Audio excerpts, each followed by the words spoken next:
DM Ananya সাধারণ পোশাকে তার ছোট্ট বোন পূজার সঙ্গে একটি অটো রিক্সায় চড়ে মলে কেনাকাটা করতে যাচ্ছিলেন। পথে একটি চেকপোস্টে পুলিশ অটো রিক্সাটি থামায়।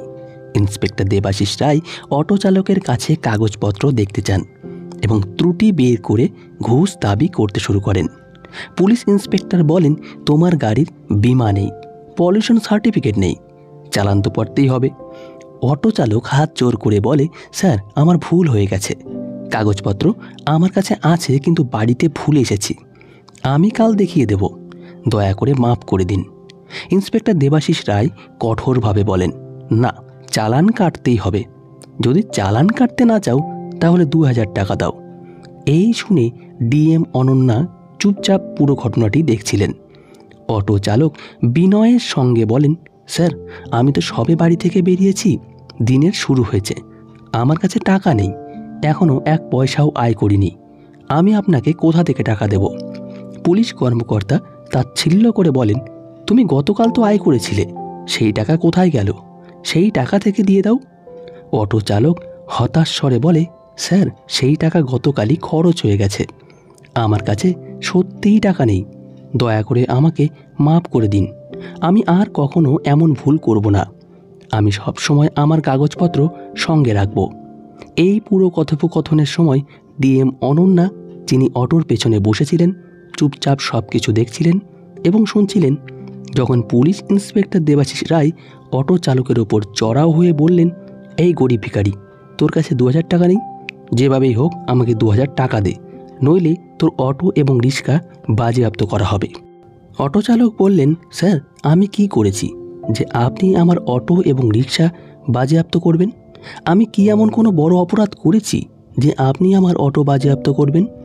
এই কথা শুনে ইন্সপেক্টর রেগে আগুন হয়ে গেলেন এবং অটো চালককে একটি চড় মেরে বললেন, তুই আমার সঙ্গে তর্ক করছিস, তোর এত সাহস? এই দেখে ডিএম অনন্যার ওপর রাগ হয়ে গেল। তিনি অটো থেকে নেমে পুলিশের কাছে গিয়ে বললেন, এই ড্রাইভারকে চড় মারার অধিকার আপনাকে কে দিয়েছে? এটা কোনো উপায় নয়। এই ভাই প্রতিদিন কঠোর পরিশ্রম করে গাড়ি চালায়, এই আয় দিয়েই তার বাড়ির চুলা চলে, যদি তার কোনো ভুল হয়ে থাকে তাহলে আপনি তাকে ঘুষ নিয়ে চড় মারবেন এবং তার অটো বাজেয়াপ্ত করবেন? এটা কোনো আইন? এই সময় ডিএম অনন্যা নীল সালোয়ার স্যুট এবং চটি পরে সাধারণ পোশাকে ছিলেন। তিনি তার বোন পূজার জন্য কাপড় কিনতে মলে যাচ্ছিলেন। পুলিশের মনে হয়েছিল এটি একজন সাধারণ মানুষ, যিনি তাদের সঙ্গে এভাবে প্রশ্ন উত্তর করছেন। অনন্যার কথা শুনে ইন্সপেক্টর দেবাশিস রায় আরও ক্ষিপ্ত হয়ে ওঠেন। তিনি তীক্ষ্ণ স্বরে বলেন, তুই আমাকে শেখাবি আমার কি করা উচিত? মাঝখানে কথা বলতে কে বলেছে? বেশি বক বক করিস না, নইলে তোকেও হাজতে পুরে দেব। আমি পুলিশ চাইলে এখনই গ্রেপ্তার করতে পারি, বেশি বাড়াবাড়ি করিস না, বুঝলি? দেবাশিস রায়ের কোনো ধারণায় ছিল না যে তিনি যার সঙ্গে এই সুরে কথা বলছেন তিনি আসলে একজন ডিএম অফিসার।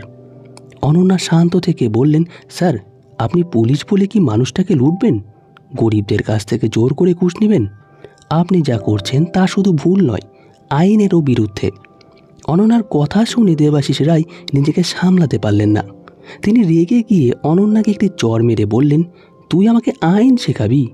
আমি তোকে তখন থেকে দেখছি তুই খুব বেশি বক বক করছিস, তোর মনে হচ্ছে তুই আমার থেকে বেশি আইন জানিস, বেশি রাগিয়ে দিস না, নইলে তোকে আর তোর বোন পূজাকে জেলে পৌঁছে দেব।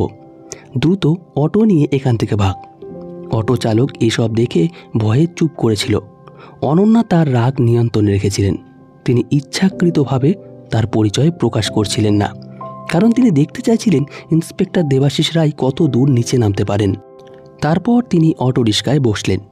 কিছুক্ষণ পর অটো তাদের কাপড়ের মলে নামিয়ে দেয়। অনন্যা তার বোন পূজাকে নিয়ে গিয়ে তার জন্য সুন্দর সুন্দর কাপড় কিনলেন। বাইরে থেকে অনন্যা শান্ত দেখালেও তার মনে তিনি ঠিক করে ফেলেছিলেন যে ইন্সপেক্টর দেবাশিস রায়কে শিক্ষা দিতেই হবে। আইনের মজা করা এমন অফিসার থানায় থাকার যোগ্য নয়। মল থেকে ফিরে অনন্যা ঠিক করলেন, কেননা থানায় গিয়ে দেখা যাক সেখানকার পরিবেশ কেমন। দেবাশিস রায় যেখানে কাজ করে যদি পুরো থানায় দুর্নীতিতে ডুবে থাকে তাহলে সিস্টেমকে ভেতর থেকে পরিষ্কার করা দরকার। পরের দিন সকালে অনন্যা তার আসল পরিচয় গোপন করে একজন সাধারণ মেয়ের রূপ ধরে সোজা থানায় পৌঁছে গেলেন। থানায় ঢুকতেই তার নজর সামনের চেয়ারে বসে থাকা ইন্সপেক্টর বিকাশ চৌধুরীর উপর পড়লেন। তিনি আরামসে পাখা ঘুরাচ্ছিলেন এবং মোবাইলে কথা বলছিলেন। অনন্যা সোজা তার কাছে গিয়ে বললেন, স্যার, আমার একটি রিপোর্ট লেখাতে হবে। অনন্যা আর কিছু বলার আগেই বিকাশ চৌধুরী তাকে মাঝপথে থামিয়ে বললেন, কার বিরুদ্ধে রিপোর্ট লেখাতে চাস? তুই কি জানিস না এখানে রিপোর্ট লেখানোর ফি 5,000 টাকা? টাকা এনেছিস? টাকা থাকলে বল, নইলে তাড়াতাড়ি বিদায় হয়ে যা। এই শুনে অনন্যার চোখ লাল হয়ে গেল। তিনি অবাক হয়ে গেলেন যে এই থানায় খোলাখুলি দুর্নীতি চলছে এবং জেলার ডিএম অফিসার হওয়া সত্ত্বেও তিনি এতদিনে কোনো খবর পাননি। অনন্যা দীর্ঘ নিঃশ্বাস নিয়ে কঠোর স্বরে বললেন, স্যার, আপনি আমাদের কাছ থেকে ঘুষ টান চাইছেন রিপোর্ট লেখানোর জন্য? কোনো ফি লাগে না। আপনি যা করছেন তা শুধু ভুল নয়, আইনেরও বিরুদ্ধে। এই কথা শুনে বিকাশ ক্ষিপ্ত হয়ে বললেন, কি বললি? আমি ভুল করছি? তুই আমার থেকে বেশি আইন জানিস। বেশি বকবক করিস না, নইলে এখনই তোকে ভেতরে পুরে দেব। অনন্যা বুঝে গিয়েছিলেন যে এই ইন্সপেক্টরও সেই একই পথে হাঁটছেন যে পথে দেবাশিস রায় ছিলেন। তিনি শান্ত থেকে জিজ্ঞাসা করলেন, আপনার থানার ইন্সপেক্টর দেবাশিস রায় কোথায়? বিকাশ বিরক্ত হয়ে বললেন, তোর সঙ্গে তার কী কাজ? আমার সঙ্গে প্রশ্ন করিস না, নিচে গিয়ে কথা বলে নে। অনন্যা আবার বললেন, স্যার, আপনি রিপোর্ট লিখুন, নইলে আমি আপনার বিরুদ্ধে ব্যবস্থা নেব। আপনি চেনেন না যে আমি কে? এই কথা শুনে বিকাশ হেসে বললেন, তুই আমাকে ভয় দেখাচ্ছিস? তোকে তো মনে হচ্ছে তুই হয় ভিখারি, নয় কুড়িয়ে কচরা তুলিস, নয় কোনো বাড়িতে ঝাড়ু পোছা করিস। এখানে রিপোর্ট লেখা হবে না, এখন বেরিয়ে যা, নইলে ধাক্কা মেরে বাইরে ফেলে দেব। অনন্যা নিজেকে সামলে নিল। তিনি বুঝে গিয়েছিলেন যে এরা সবাই একই দুর্নীতির পথে। তিনি মনে মনে ঠিক করলেন এদের শিক্ষা দিতেই হবে, কিন্তু তার আগে তাদের পুরো কুকীর্তি দেখতে হবে। তারপর থানা থেকে বেরিয়ে কিছুক্ষণ ভাবলেন। তারপর মোবাইল বের করে তার আইপিএস এবং আইএএস অফিসারদের ফোন করে বললেন, আমি এই থানায় আছি, আপনারা আমার গাড়ি নিয়ে আসুন। এই বলে তিনি আবার থানায় ঢুকলেন। বিকাশ তাকে দেখে চিৎকার করে বললেন, এই মেয়ে আবার এসেছে, তোর বোঝা যায় না, এবার তোকে শিক্ষা দেব, এখন তোকে জেলে পড়তে হবে। অনন্যা নির্ভয়ে কিন্তু স্পষ্ট কণ্ঠে বললেন, স্যার, আমি শুধু রিপোর্ট লেখাতে চাই, আপনি রিপোর্ট নথিভুক্ত করুন। আপনারা যদি জনতার সঙ্গে এমন ব্যবহার করেন তাহলে আমরা ন্যায়ের আশা কার কাছে করব? কিন্তু বিকাশ আবার একই কথা বলতে লাগলেন, আমি বলেছি না রিপোর্ট লেখাতে হলে 5,000 টাকা বের করো, টাকা ছাড়া এখানে কিছুই হবে না। বারবার বিরক্ত করিস না, নইলে ধাক্কা মেরে বাইরে ফেলে দেব। অনন্যা মনে মনে ভাবছিলেন এরা কত নিচে নেমে গেছে। এদের এটাও জানা নেই যে একজন মহিলার সঙ্গে কিভাবে কথা বলতে হয়। তিনি হালকা হাসি দিয়ে বললেন, দেখুন স্যার, আপনি ঘুষ কেন চাইছেন? আইনে কোথাও লেখা নেই যে রিপোর্ট নথিভুক্ত করার জন্য জনতার কাছ থেকে টাকা নিতে হবে। আপনি স্পষ্টভাবে আইন ভাঙছেন। যদি আপনি রিপোর্ট নথিভুক্ত না করেন তাহলে আমি আপনার বিরুদ্ধে কঠোর ব্যবস্থা নেব। আপনি নিজেকে বড় অফিসার মনে করেন, কিন্তু আপনার কোনো ধারণা নেই যে আপনার সঙ্গে এরপর কি হতে চলেছে। এই কথা শুনে বিকাশ খুব রেগে গেলেন। তিনি দুজন কনস্টেবলকে ইশারা করে আদেশ দিলেন, এই মেয়েকে বাইরে নিয়ে যাও আর শিক্ষা দাও, এভাবে যাবে না। দুজন কনস্টেবল অনন্যার দিকে এগিয়ে এসেছিলেন, হাত ধরতে যাচ্ছিলেন। তখনই থানার দরজা থেকে একটি কড়া কণ্ঠ ভেসে এলো, থামো। সবার চোখ দরজার দিকে ঘুরে গেল। সেখানে দাঁড়িয়েছিলেন আইএস এবং আইপিএস অফিসারদের একটি দল, যারা ডিএম অনন্যাকে ডাকতে এসেছিলেন। তাদের পেছনে আরও কিছু সিনিয়র পুলিশ অফিসার ছিলেন। তাদের মধ্যে একজন রেগে বিকাশ চৌধুরীর দিকে তাকিয়ে বললেন, বেহায়া ইন্সপেক্টর, এটা কি করেছো তুমি? এখনই তোমার ইউনিফর্ম খুলে ফেলা হবে এবং সারা জীবন জেলে পচবে। এই শুনে বিকাশের হাত পা কাঁপতে লাগলো, তার কপাল থেকে ঘাম ঝরতে লাগলো। হকলাতে হকলাতে তিনি বলতে চাইলেন, স্যার, এই মেয়ে। কিন্তু তার কথা শেষ হওয়ার আগেই অনন্যা এগিয়ে এলেন। তার মুখে এখন আরও তেজ এবং দৃঢ়তা ফুটে উঠেছিল। তিনি গভীর কণ্ঠে বললেন, চুপ করো বিকাশ, আমি কোনো মেয়ে নয়, আমি এই জেলার ডিএম। আমি নিজের চোখে দেখেছি এখানে সাধারণ মানুষের সঙ্গে কিভাবে ব্যবহার করা হয়। তোমার মনে হয় এই থানা তোমার ব্যক্তিগত জাগির? এখন বুঝবে আসল আইন কি। থানার পরিবেশ পুরোপুরি বদলে গিয়েছিল। কনস্টেবলরা একে অপরের মুখের দিকে তাকাচ্ছিল। যে দুজন কনস্টেবল এইমাত্র অনন্যাকে ধরতে চেয়েছিল তারা ভয়ে পিছিয়ে গেল। আইএস অফিসার রেগে টেবিলে জোরে হাত মেরে আদেশ দিলেন, কনস্টেবল, এখনই ইন্সপেক্টর বিকাশকে হেফাজতে নাও। এক মুহূর্তের দেরিও বরদাস্ত হবে না, নইলে পরিণাম তুমি জানো। পুরো থানা নীরবে ডুবে গেল। যে বিকাশ কিছুক্ষণ আগে সিংহের মতো গর্জন করছিল, সে এখন হাত জড়ো করে কাকুতি মিনতি করছিল। তিনি অনন্যার দিকে তাকিয়ে কাঁদতে কাঁদতে বললেন, ম্যাডাম, আমার ভুল হয়ে গেছে, একটা সুযোগ দিন, আমার চাকরি চলে যাবে। কিন্তু অনন্যার চোখে জরা মায়া ছিল না। তিনি ঠান্ডা এবং কঠোর স্বরে বললেন, ভুল তখনই ভুল হয় যখন তা একবার হয়। তোমার অপরাধ ভুল নয়, অভ্যাস, আর এর শাস্তি তোমাকে পেতেই হবে। জনতার কণ্ঠস্বর দমন করা, আইনের মজাক করা এবং মহিলার অপমান করা অপরাধ ভুল নয়। ডিএম অনন্যা কঠোর স্বরে তার আইপিএস অফিসারকে বললেন, এদের তৎক্ষণাৎ সাসপেন্ড করো এবং হাত করা পড়াও। আইপিএস অফিসার ইশারা করলেন এবং দুজন কনস্টেবল এগিয়ে এসে ইন্সপেক্টর বিকাশ চৌধুরীকে হাত করা পড়াতে লাগলেন। থানা প্রাঙ্গণে উপস্থিত বাকি পুলিশ কর্মীরা মাথা নিচু করে দাঁড়িয়েছিল। যখন বিকাশকে নিয়ে যাওয়া হচ্ছিল তখনই থানার মূল গেট দিয়ে হঠাৎ ইন্সপেক্টর দেবাশিস রায় প্রবেশ করলেন।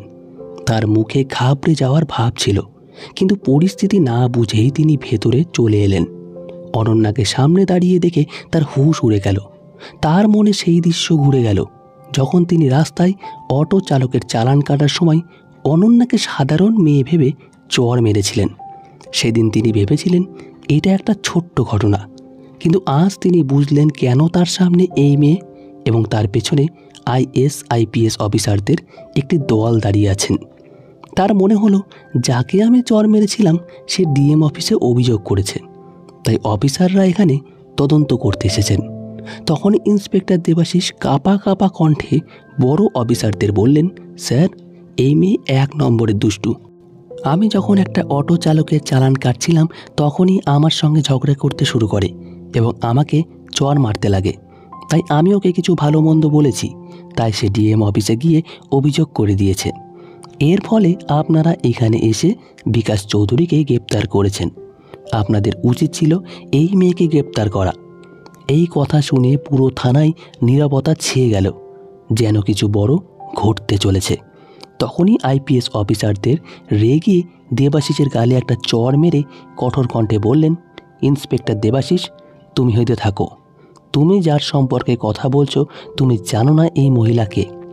এই কথা শুনে দেবাশিসের মনে হলো তার হার্ট অ্যাটাক হয়ে যাবে। তিনি কাঁপা কাঁপা এবং ভীত কণ্ঠে বললেন, স্যার, আপনি কি বলছেন? এই ম্যাডাম আসলে কে? আইপিএস অফিসার কিছু বলতে যাবার আগেই ডিএম অনন্যা তার দিকে সরাসরি তাকালেন। তার চোখে সেই আগুন ছিল যেটা সেদিন চড় খাওয়ার সময় দমিয়ে রাখা হয়েছিল। ডিএম অনন্যা তীক্ষ্ণ এবং গভীর স্বরে বললেন, মনে আছে সেই চড়? আজ সেই চড় তোমার পুরো জীবনে ভারী হয়ে যাবে। ইন্সপেক্টর দেবাশিস, তুমি সেদিন ভেবেছিলে একজন সাধারণ মেয়েকে অপমান করে তুমি জিতে গেছো, কিন্তু বাস্তবতা হলো সেই চড় আমার আত্মাকে আঘাত করেনি, বরং তোমার পুরো সিস্টেমে নোংরামি উন্মোচন করেছে। তুমি শুধু আমাকে মারোনি, তুমি সেই জনতার কণ্ঠকে মেরেছ যারা তোমার কাছ থেকে ন্যায়ের আশা করে। থানার ভেতরে এমন নীরবতা ছড়িয়ে পড়ল যেন কেউ সবার কণ্ঠ চুরি করে নিয়েছে। দেবাশিসের মুখ পলকে বিপন্ন হয়ে গেল। তার ঠোঁট কাঁপছিল, কিন্তু কণ্ঠ যেন গলায় আটকে গেছিল। তখনই অনন্যা গম্ভীর স্বরে বললেন, আজ আমি শুধু ডিএম হয়ে আসিনি, আমি সেই সব মানুষদের পক্ষে দাঁড়িয়েছি যাদের তোমার মতন অফিসাররা সর্বত্র অপমান করে, রাস্তায় হোক, থানায় হোক বা অফিসে। তুমি ভেবেছ ইউনিফর্ম পরে নিজেকে ভগবান মনে করতে পারো, কিন্তু আজ তুমি জানবে যে আইন সবার জন্য সমান, পুলিশের জন্য। এই বলে অনন্যা টেবিলে জোরে একটি চড় মারলেন। ভয়ে সবাই চমকে উঠল। তিনি চিৎকার করে বললেন, কনস্টেবল, ইন্সপেক্টর দেবাশিসকে গ্রেপ্তার করো, ইউনিফর্ম খুলে ফেলো এবং এখনই সাসপেনশনের রিপোর্ট তৈরি করো। আইপিএস অফিসার 1 সেকেন্ডও নষ্ট না করে ইশারা করলেন। দুজন কনস্টেবল এগিয়ে এসে দেবাশিসের হাতে হাতকড়া করিয়ে দিল। দেবাশিস বেচারা ভয়ে কাঁপছিল।